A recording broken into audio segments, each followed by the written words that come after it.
Welcome to the Itty Bitty Podcast.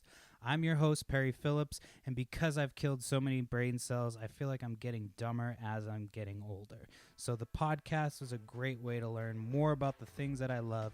So each week we take a look at topics from the world of pop culture, including music, shout out to hip hop, movies, sports, comic books, video games, psychedelics, cannabis, and more. And the format might not always remain the same from week to week. I'm all over the place, what can I say? And I love the idea of a podcast that changes and grows with our listeners. So before we get too far, if you're listening so far, head over to ittybittypodcast.com to subscribe to the show on the platform of your choice, and make sure to say hi to us on social media. It's pretty much at Itty Bitty Podcast for everything. But without further ado, man, the Itty Bitty Podcast is anything but itty bitty. So let's get it going. What's going on, Itty Bitty Podcast listeners? Thanks for tuning in. A little bit of a new intro there. A little momentum coming for the Itty Bitty Podcast, maybe. I don't know. Anyway, this week on the show, we are going to talk a little bit about like fitness and weight loss. I've been somebody who likes to work out on a regular basis. And I mean, I'm not the most in shape guy, but I do take health and exercise seriously. And I think it's important, and it's part of my life, and it's something that's interesting to me. So this is more for me than it is for you, but there's a lot of great information about, diet and exercise, weight loss, working out, getting started when you haven't worked out in a while, changing up your routines, all this. It's good information. So it's a great episode. My guest is Stephen Arnold. He's an online fitness coach, and so he was awesome. I'm glad he came on and helped me out. He actually helped me out last minute, so shout out to him for helping me out and getting the episode out. So I had an episode for you.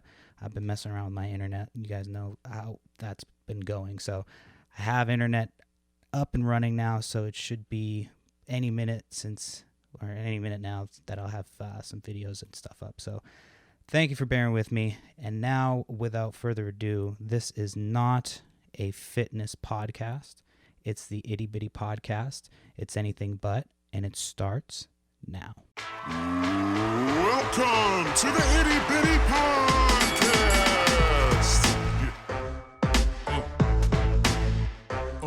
It's the Itty Bitty Podcast.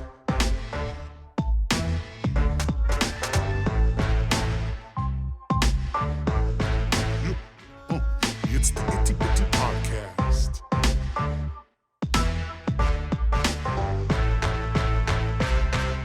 The Itty Bitty Podcast.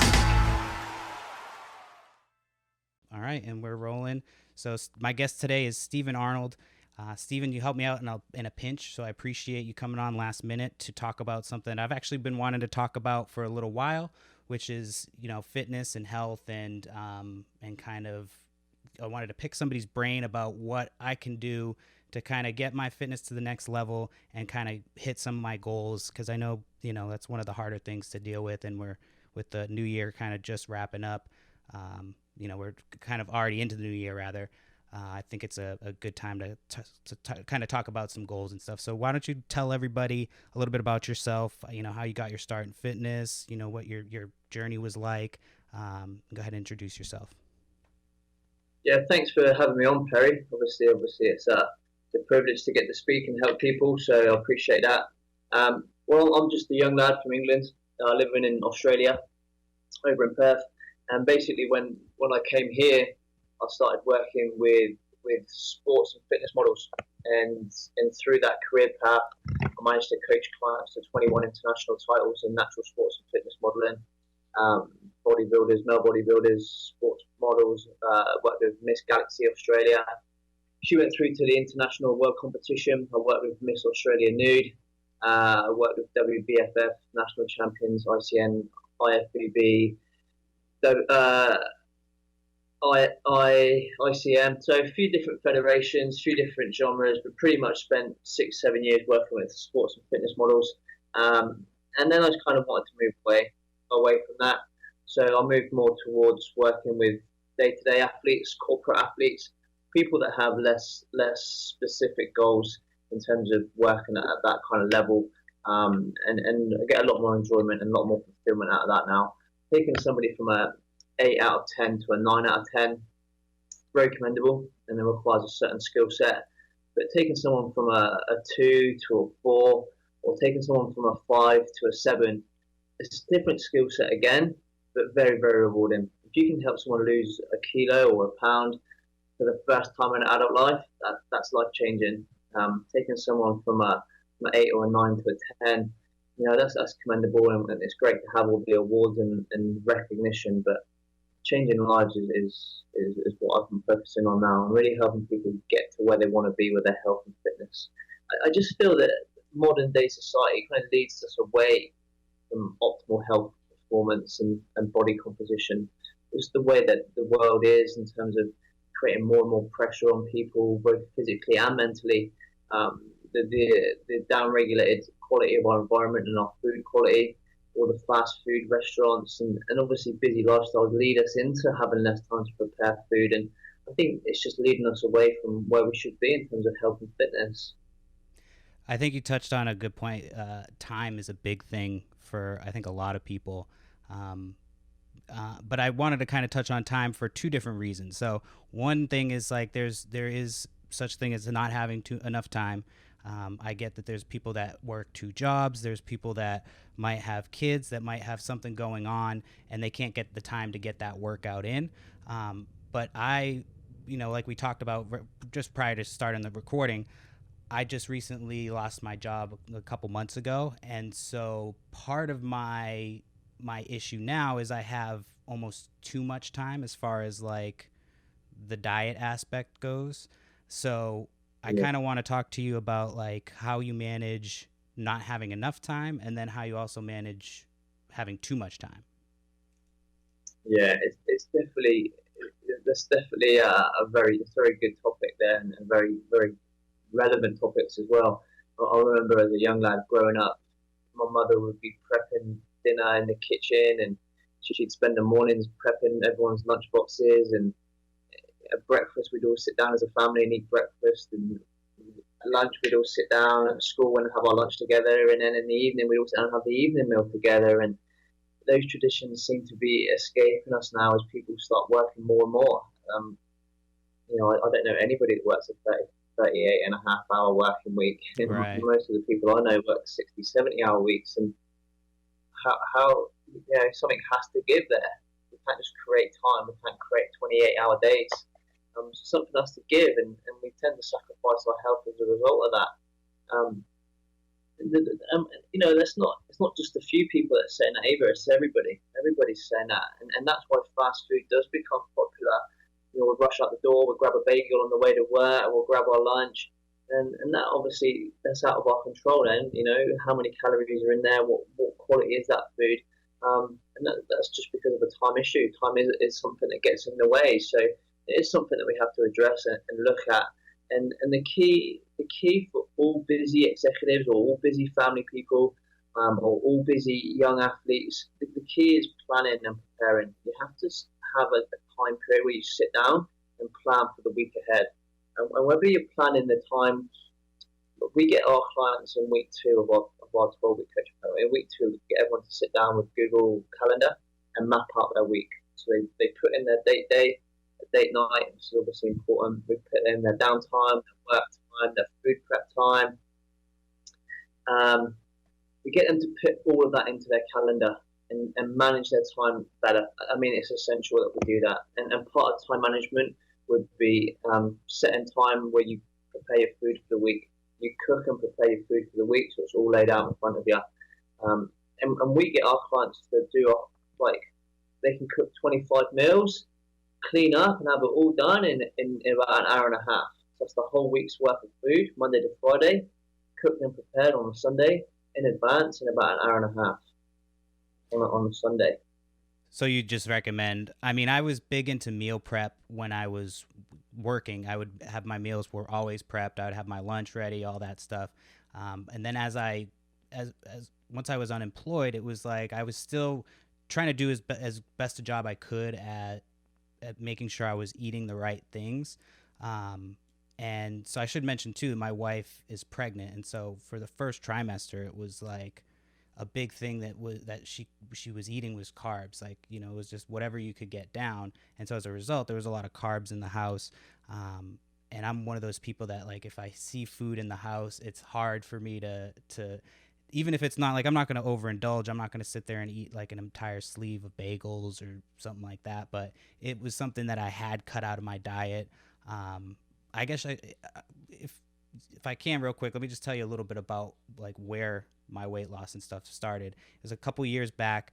It was 2018, and I decided I was going to cut sugar out. That was the first step, was sugar. And I wasn't like, again, I wasn't somebody who was sitting and eating sugar constantly, but if it was in the house, it would be like a nighttime thing. I got a sweet tooth at night.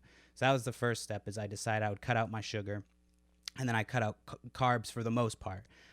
Started working out every day, and I got down from 245 down to about 198. And then from 198, I got down to about 187. I'm now back up to like that 198 kind of threshold. So that's kind of where I've been. I'm trying to get past that and get back down to like, 185, and then see where my body's at from there. But that's kind of my relationship with fitness and exercise. And so I make it a habit to exercise every day, but I haven't been able to keep that diet part up.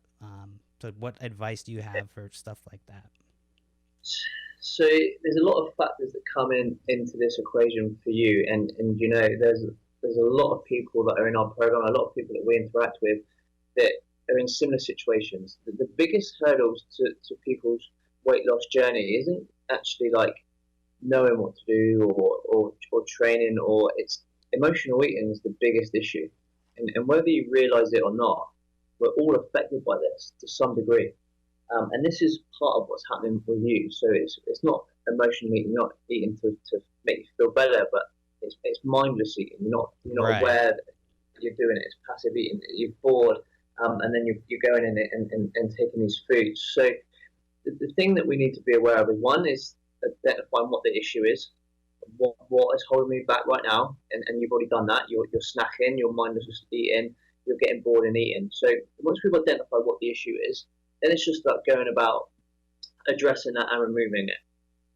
So part of the equation for you is your environment, because you have food in the cupboard in the first place, and that's partly because your wife is pregnant and she's going to be wanting to eat more food to fuel the added energy that she has required on her every day, and also the fact that your partner may not be on the same journey as you, so this becomes a little bit harder, Right. Because the food is in the house. But the first thing is to do is to make sure that it's not there. Is to keep yourself occupied and be regimented, because you don't have that structure. When we're at work, we work for 3 hours, we have a 15-minute break, we eat meal 2, another 3 hours, we eat meal 4, etc., etc., etc. And without that routine and without that structure, we get a little bit lost. And it's the same with many things. Without structure and routine, we become a little bit lost by the wayside. And that's what's happening with your nutrition and your snacking. It's all related down to that issue, and it's just about controlling everything that will affect that. So having a conversation with your partner and explaining what's happening and how it makes you feel and how she's involved and how she plays a role in this would probably be one step for you, and say, you can either be on this journey with me or you don't have to, but if you choose to not have the same eating patterns as me and the same goals as me, just try to keep it away, so it's out of my sight. Right. I don't want to know that it's in that cupboard. If it's in the cupboard, chances are I'm going to consume some of it. So have those foods by all means, but just put them somewhere that I don't know, and then I don't have to think about it. It's not in my mind. And there's the next one would be is to create structure and routine. For me, I work at home. I'm an online coach. I don't have to go to work. I don't have set times for anything to be done, and I find myself in a similar position. I'm looking around, thinking of something to do. I've just finished one task, I'm about to start the next task. I wander into the kitchen, and before you know, I'm looking at things.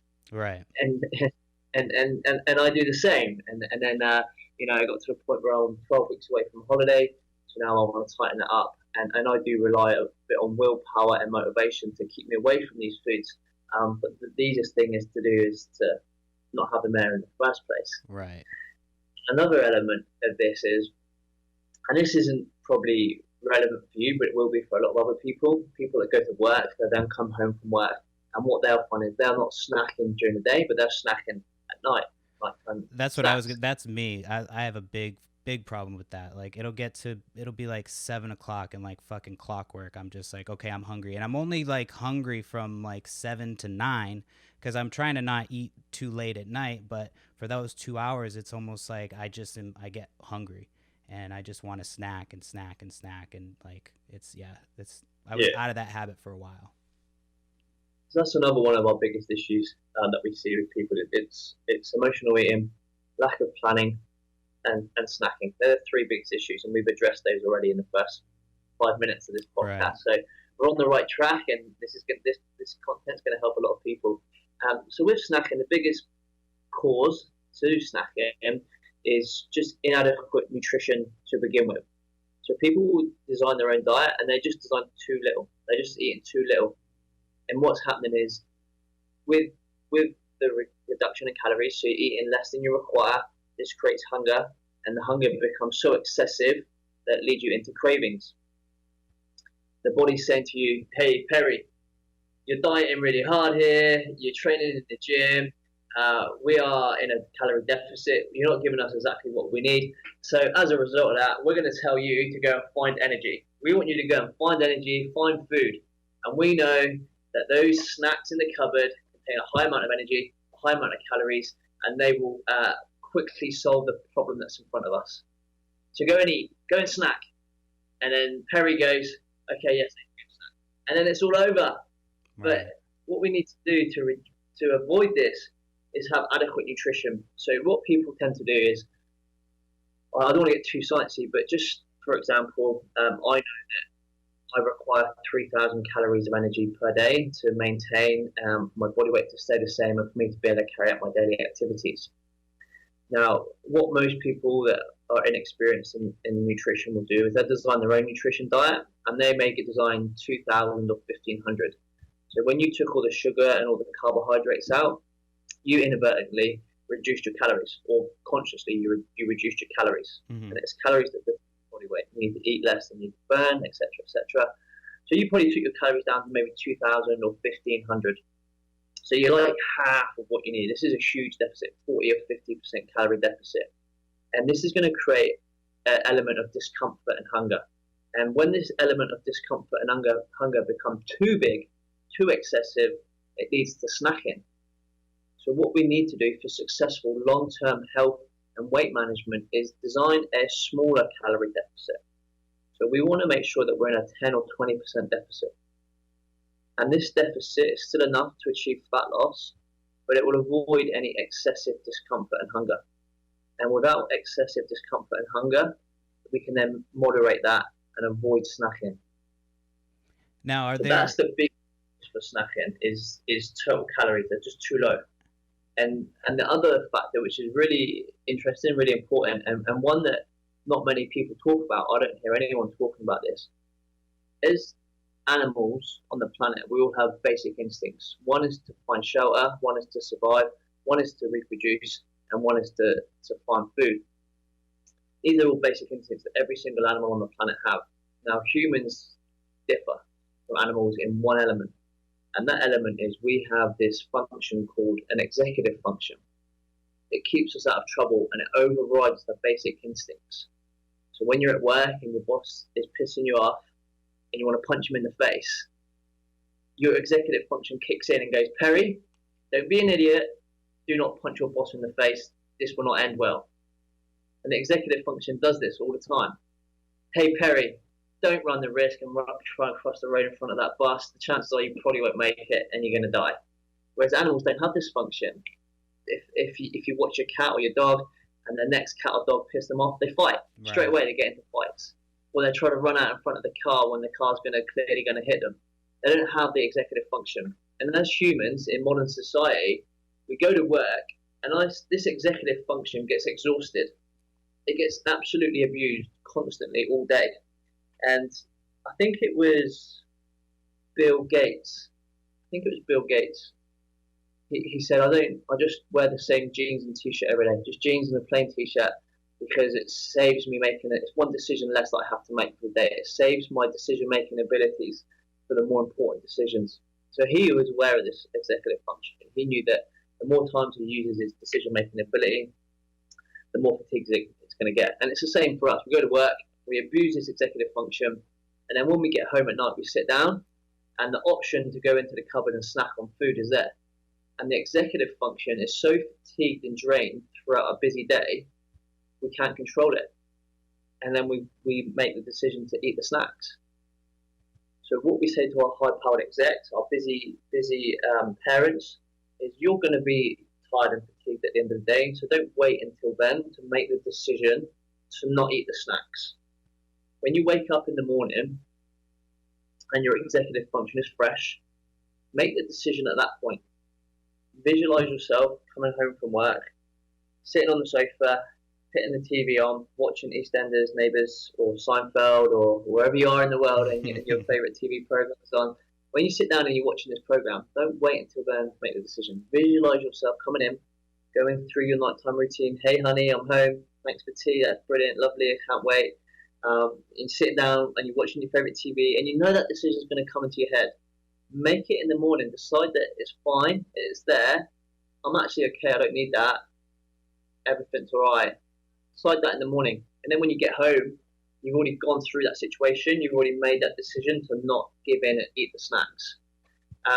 So that's some stuff to look at and focus on as well. So let's say you absolutely have to have a snack. You know, you're somebody who's you're gonna go home and snack. What, like for me, I try to snack on things like pistachios. I have Fuji apples because they're sweet. I'll get stuff like that, fruit and nuts and stuff. What's some snacks that you might recommend for people who just have to snack if they're gonna do it? Yeah, there's absolutely nothing wrong with eating however you want to eat, and this is what we say to people. Like, we know what's perfect, and I can write you the perfect nutrition plan. I've worked with international world champion bodybuilders, so I know that I can design a perfect nutrition plan for you. But that doesn't mean that it's going to work. Just because it's perfect, it doesn't mean that that's what you should be following and that's what you should be doing. And that's what we should be living by. 5 meals, 3 hours apart, chicken, rice, broccoli, like that may be optimal, but that doesn't mean that it's wrong for you. And we don't need to ever be perfect unless our goal is to get on stage as a world champion bodybuilder. What we need to do is understand our own behaviors and our own preferences and program that into our own nutrition. So Perry, if you like eating apples, pistachios, and even if you like eating chocolate and crisps at night, let's put those into your diet so that you're not living a life of restriction. Right. Because if you think you're living a life of restriction and you're fighting on willpower and motivation, you will always lose. Motivation and willpower, as you've already said, come and go. Right. It's not something that we want to rely on. So if you enjoy eating pistachios and crisps and chocolate, let's put them into your meal plan.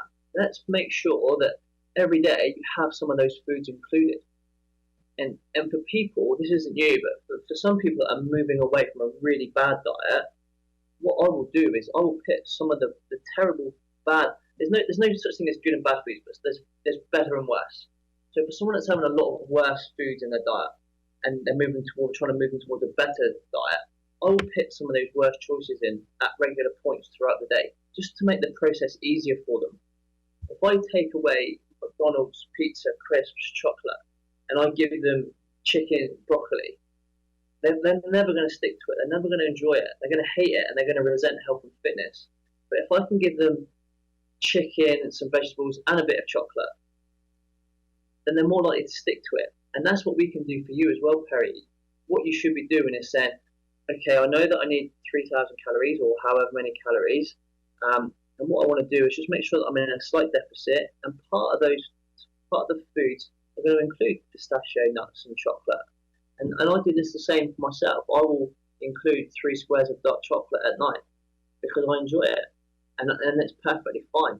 As long as I'm eating less than I require for the whole day, it's perfectly fine to have some slightly worse choices in there. I did a good job for a while when when I would be not necessarily dieting, but when I would like have a different like I guess regimen. But I did a good job with thinking in terms of using food as just fuel. That's when I think I did the best at it. When I would like just if if I got to the point where didn't necessarily enjoy what I was eating, but it was healthier than the alternative, I would have that mentality that I just need this because I'm hungry. It's not like I'm not eating this for the flavor. I'm not eating this for enjoyment. I'm just eating this to get my body that energy that it needs. Is there a way to get yourself like I feel like I fell out of that mentality, and now it's like I just have gotten not picky, but I just have a harder time saying no to certain things that before I would have been like, no, that doesn't even sound good to me. Yeah, what you're saying there has got so much value, Perry, and honestly, that's a fantastic question, and that question is going to help so many people. That you said yourself, the key to success is habits and routines. Mm-hmm. We're all routine. We're creatures of habit, and habits and routines are what's going to win the day. We never want to rely on willpower. We never want to rely on motivation. Habits and routines stay, and once you can get into good habits and routines, then you're on a winning road. And this is what happened with you. But then your circumstances changed. You lost your job, and now your habits and routines changed. It's just about rebuilding new habits, new routines, and getting back into this good rhythm and flow. Habits and routines, when everything changes to someone's circumstances, they get thrown out and they take a step backwards. It happens everywhere, all over the world, every single day, to even the best athletes. As soon as something changes, they take a step back, and it's perfectly fine. And like you said, you went through a period where you were very strict, and you did well, and you had great success. And now you're in a period where you're not quite at that level anymore. But human physiology and weight management should and will never be in a linear path of progression. You'll never ever see someone with a linear path of weight loss or be able to maintain a certain level of compliance. It just doesn't happen. Like, we live life, and unless you're a professional athlete, then we can sort of expect or program for more linear progression. But for the average person that's living day-to-day life like you and I, Perry, we can't expect linear progression or a set level of compliance. We're going to go through phases where there's times where we can be better, and there's times where we can't be quite as good. And it's perfectly fine to go through those periods. What we need to do is compare Perry to where Perry was 6 months ago and to where Perry was 1 year ago. And with that, we then work through periods. At the moment, I'm probably 70% compliant where I want to be. But I know that I need to be at 80 or 90% to get the results that I want. So how can I improve by 20% or 10%? How can I start moving forward? How can I start building new habits and new routines with the new circumstances that I have? And then you can start moving forward. But understanding that you're going to have periods where you can be better and periods where you can be worse. That's part of the process, and it's just about moving through those periods. So have you been to the US before? Yeah, I came over a couple of years ago for a friend's wedding in Vegas. Vegas, that's the way to do it. I was going to ask you, so being overseas you said you're in Australia, but you're originally from England? Yep. How would you say, like, the overall culture of, diet and exercise is compared, between the U.S. to just in your experience? Like, I worked in a town where we literally were driving. I was driving through with my wife. It's way out there. And we were driving through, and we look and we see a Burger King, and not 2 minutes later we pass, and my wife's like, is that another Burger King? Like, this town had multiple McDonald's, multiple Burger Kings, multiple Dairy Queens. And there's a lot of small towns like that where you don't even have the option of like a mom and pop sub joint or like a little mom and pop pizza place. It's all the McDonald's, the Subways, it's all that stuff. Where was I going with this? And so yeah, do you see the culture, the shift in culture from place to place, or did you not get that much? I mean, Vegas is pretty gluttonous as far as, what you can do there. So, Yes, certainly.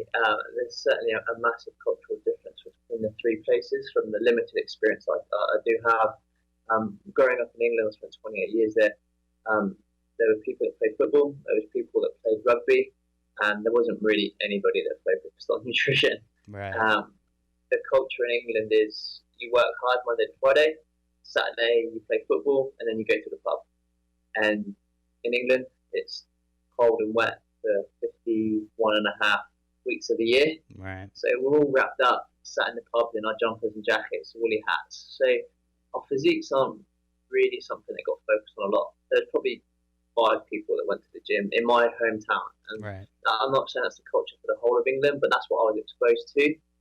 Coming over to Australia, it's a completely different kettle of fish. It's beautiful, sunny weather with the world's best beaches every single week of the year. And there's a massive emphasis on physiques, looking good, feeling good, being healthy and vibrant.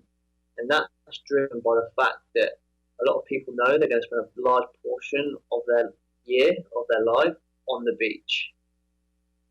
Right. So the majority of people will spend time in the gym, and they do understand nutrition and training on a higher level than what I've been exposed to from England. People are prepared to invest more money in their health and fitness in Australia as well, from my experience, because there is a bigger emphasis on it. When I went to America, and this is my experience is obviously flawed because I think the stats show that Australia has a large obesity rate as well as America. So, the stats say that my experience is wrong. But when I was in America, I was quite surprised at their nutritional sort of habits and routines. I got to the point where I just wanted some vegetables, so I ordered just want a steak and some vegetables, just steak and vegetables, or anything else. And then they brought the steak out, and they brought the vegetables out, soaked in melted cheese. Mm-hmm. And I was like, I need to break it. But that was I saw a husband and wife. They just got married, and they were at I think it was the Cheesecake Factory. They were at the Cheesecake Factory after the wedding, and the woman had a Coke, a pint of Coke, and she was pouring sugar sachets into her Coke. I'd never seen it like that before. So she added sugar to her already full of sugar drink. Yeah. I worked restaurant for like almost 10 years. I worked at Chili's. I worked Yard House. I worked all over, and I don't think I've ever seen somebody pour more sugar into their Coke. I've seen some weird shit, but I don't think I've ever seen that.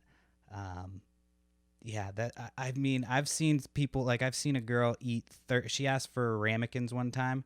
This wasn't even my experience. I wasn't even taking care of this table. This was like going out to eat with people.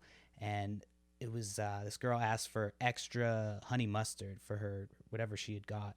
And the girl came back with like three of the little ramekins of honey mustard. And she's like, I think she thought I was joking. And she ended up asking her for more, and I counted at the end of the meal how many empty ramekins she had, and she had like fucking 13 empty ramekins of honey mustard that was just all clean, gone, like just scooped out with like a chunk of honey mustard at a time, each bite of fry. It was absolutely disgusting. So we have some bad habits here in the U.S. So I'm sure it's everywhere though. And I don't want I don't want people to think that sugar is bad or honey mustard is bad or having cheese on your vegetables is bad, because I think the health industry is sort of building this sort of fear mongering into food and saying to people, hey, look, fats are bad, carbs are bad, meat's bad, and none of it is bad when it's consumed in a balanced way. We can have sugar in our diet, that's perfectly fine. All carbohydrates get broken down into sugar eventually anyway through the digestive and absorption process. Now, are we talking When about things like processed sugar, or are you talking about processed sugar, or sugar like just straight sugar from fruits and stuff? Yeah, so all carbohydrates get broken down into sugar eventually through the digestive system. So whether they end up the same way as refined sugar, and people are scared or they think that eating sugar is going to make them fat, but it's not. It's only when it's consumed in a bad way or in an excessive way that they lead to weight gain. So you can have refined sugar in your diet, that's fine. But going back to better or worse, that's probably not the better choice. That's probably a worse choice because you could get the same amount of total energy or calories from a better food source like a piece of fruit. So rather than having 40 grams of sugar in a can of Coke with zero nutritional value, Right. you could get those 40 grams of carbohydrates from a banana and a potato. And they would have more nutritional value than the Coke. Gotcha. But that's not to say that the Coke is bad. It just means it's a worse choice. Right. You go through your day and you have some worse choices, but also some good choices, then we're creating balance. And balance is the way to achieve long-term success. Right. Because if we have all better choices and we don't have any worse, then we're living a life of suffering and sacrifice. Right. And we're achieving weight loss through suffering and sacrifice. And this can't be sustained forever. And it gets to a point where we go, I've lost a bit of weight, but I'm fucking miserable. Right. I'd love a jelly steak and a slice of pizza. Right. You know what? And then we create a binge starvation cycle. We go out and have a whole pizza and a can of Coke and chips, and then we feel bad. Then we undereat the next day to counterbalance it. We get so far down the track, we binge out, and we create binge and starvation cycles, and we get this roller coaster ride of weight loss where we really end up resenting it. So it's okay to have some good and some worse choices, as long as we're achieving our goal and we're eating less energy or we're consuming less energy than we require per day. And this way we achieve weight loss. So I want to move, talked a little bit about nutrition, diet, all that stuff. I want to talk now about, like, let's say you're somebody who is trying to get into working out. You're not active currently. Like for me, I was active more so when I was in high school, took some years off. I was always working out here and there, but the last 5 years I've had a daily burn subscription because we've lived in the middle of nowhere, and it's like a 40-minute ride to the gym. And so for me, I'm not going to make that 40-minute ride, to go to the gym and then 40 minutes back. So the daily burn at the house works great for me. I've been doing it every day. What advice do you have for people who are trying to maybe get into starting to get their bodies in shape and starting to do, like, what's a good way to start? Because a lot of times it's just getting back into it. Like when you haven't done it for a while, it's really hard to get a workout done. If you do it every day and you're used to it, it's just like, okay, you just you hit that play button, or you head to the gym, you do it, it's done, and then you get it over with. But for a lot of people, getting that first one started is the hard part. So do you have any advice for that? Yeah, you're absolutely right. Again, Perry, you're all over this. For a lot of people, and we have some people in our program that don't even go to the gym, and it just comes down to that energy balance. You need to consume less than you burn. This is how we achieve weight loss. It's just about doing more than you consume. If it goes the other way, if you consume more than you burn, you're going to gain weight. Your goal is to lose weight. You just need to make sure that you're eating less than you require. And an easy way to start moving more and increase your daily calorie or your daily energy requirement, because this makes dieting easier. The more exercise you can do, then the more food you can have. If you're doing less exercise, then it means you have to eat less to get that deficit. So for some people, some of our clients don't even go to the gym. Just move more. Just go for a walk. That's enough. That's a start. Just look to do something better than you did last week. Look to do one bit more than you did last week. For a lot of people, just going for a walk is going to be more than they're currently doing, and that's fine. For other people, they're already fairly active. So what I suggest is do something that you enjoy. If you don't like going to the gym, or the gym's too far away, don't do it. Just find something else that you like. That might be playing netball or playing football. It might be going to do a sports club or doing a group class somewhere. Do something that you enjoy. Make it enjoyable. If you enjoy it, then you're going to stick to it. But if you're at the point where you're already fairly intermediate and you're already active and you want to get into the gym because you want to get the best results that you possibly can, because obviously going to the gym gives us the best results. We can retain or even grow muscle whilst losing fat. And the more muscle we have means the more food we can eat and the easier it is to burn fat. So going to the gym is certainly the best option. And if you're at a point where you've lost your routine, you break your routine, or you want to get back into exercising, make it easy. Make sure the gym is either by your workplace or by your house. Make sure it's at home, and make sure it fits into your routine easily.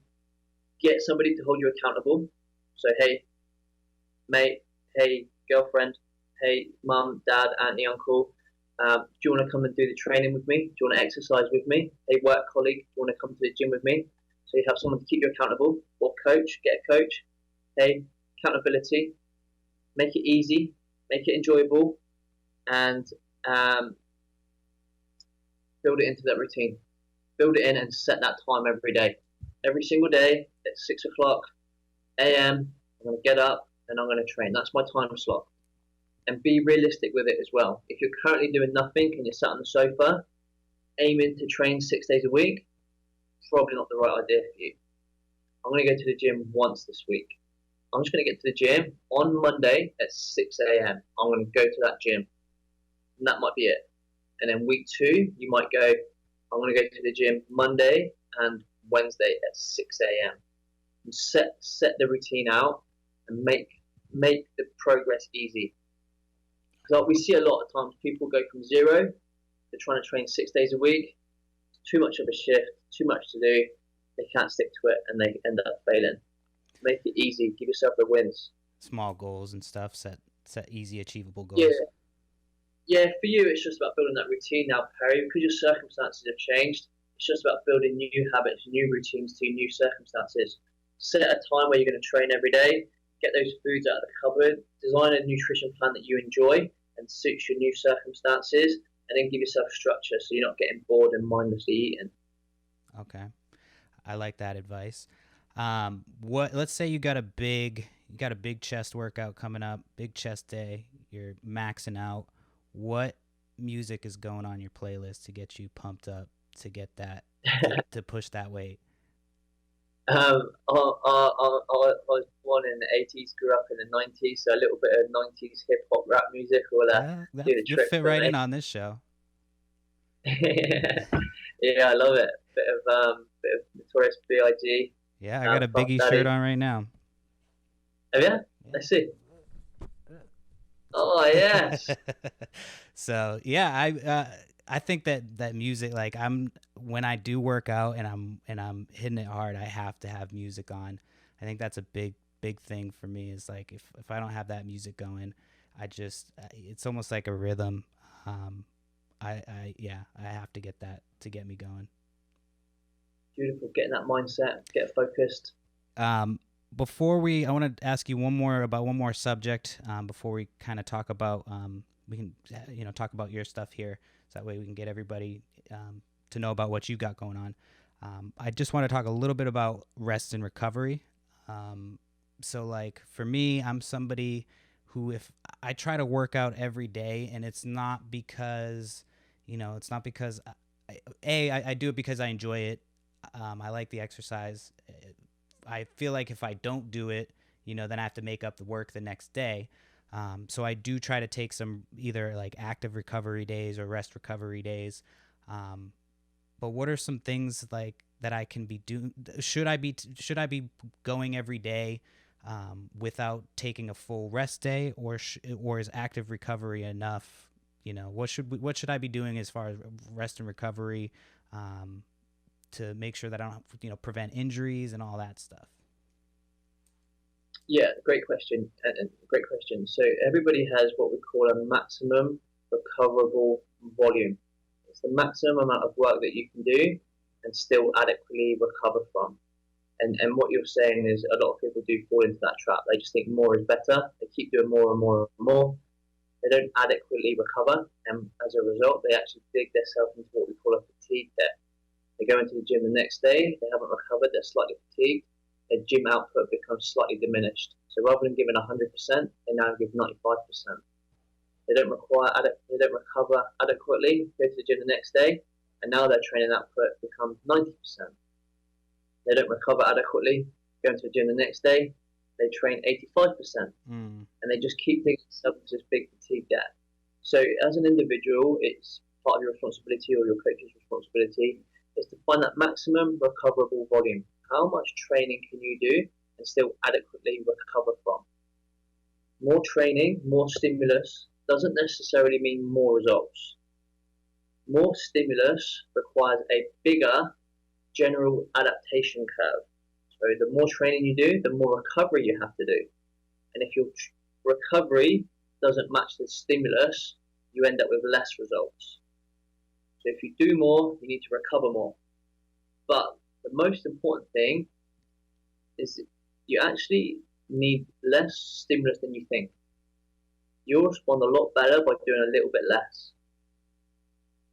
4 to 5 45-minute workouts a week is more than adequate for the normal person. And if you want to increase your recovery, the king of recovery is sleep. Making sure that you're not just getting good sleep length, but you're getting good sleep quality. And there's a complete difference between length and quality. I can lie in bed with my eyes shut and be half asleep for 9 hours, but it doesn't mean that my quality of sleep is adequate. So we have to make sure we're getting enough REM sleep and enough deep sleep throughout the night to recover correctly. That's the number one thing that you can do for recovery.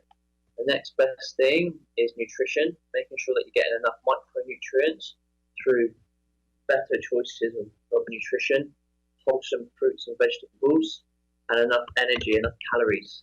Obviously, fuel the recovery process. So they're the two biggest things that we can look at for recovery. It's sleep and adequate nutrition. Okay. Yeah, I was a bigger drinker back in the day, like not so much anymore. I like to smoke weed. That's my thing. I don't like to get hammered and drink. And part of the reason is because the next day, one, like my decision making is worse. If I'm hungover, I'm gonna be like, I need that fast food that I never eat, or I need pizza, or I need this, that, and the other thing. And then the other thing too is that it does affect your sleep. When you're just going to sleep and you're drinking, you're not getting that proper sleep, and that can also affect you as far as your workouts go. So I think a big thing that helped me was, and I wasn't even a huge drinker, but I would have a couple of drinks at night. And again, it's calories and empty sugar and all that stuff going in, and it's affecting my sleep. And so, yeah, that was a big thing for me, was cutting out the drinking habits. Yeah, you're all over it. Yeah, alcohol will prevent you from getting in good sleep quality. It will affect your decision quality, your hunger and satiety hormones will be affected. You're absolutely 100% correct. So we can start to wrap it up here. I definitely would like to do this again at some point, and then maybe learn a little bit more about you and what you do. But why don't you tell everybody where they can find you online and what services you offer? So we run a 12-week health and weight management program. Every week we break the program down to a different topic within health and fitness. So week 1 is all about sleep and stress management.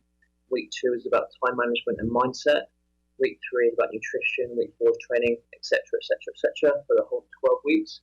We run that from our online platform. We have clients in 9 different countries at the moment. And you can find us on Instagram, which is just stephen.j.arnold, and Stephen is spelled Stephen,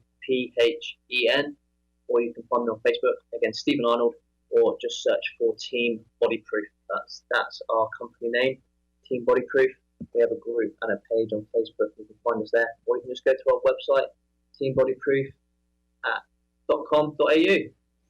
Well, Stephen, thank you for coming on. I appreciate you, again, helping me out last minute. Any final thoughts that you want to leave people with before we finish up? yeah, don't overcomplicate it. Make it enjoyable.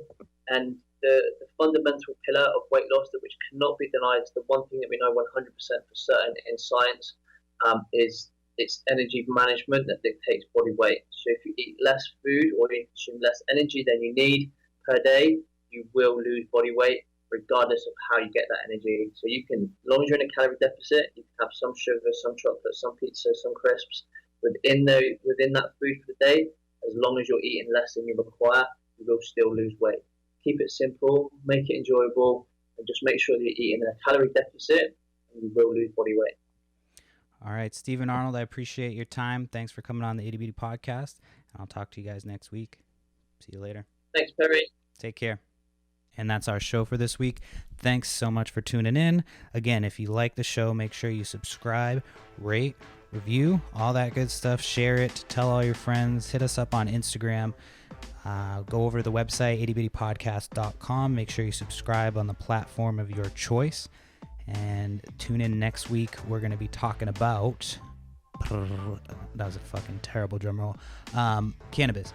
So next week we're going to be talking cannabis. We've talked about it before, but my guest is one of our friends from Buzz Bros. So we'll bring them on and we'll talk, all things cannabis next week. So we'll see you next week.